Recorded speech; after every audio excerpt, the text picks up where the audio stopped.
In this video, I'm going to show you how to integrate Elfsight with a Wix website. Let's get started.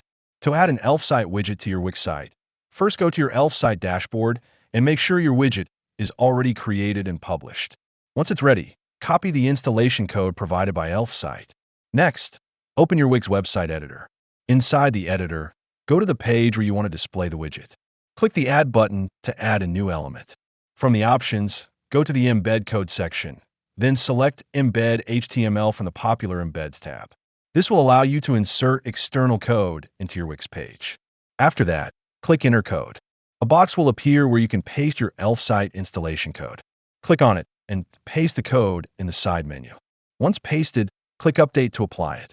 Once you're satisfied with the placement and layout, click Publish to make the widget live on your Wix website. If you want to support our channel, feel free to use our affiliate link in the description below. Thanks for watching, and I will see you in my next video.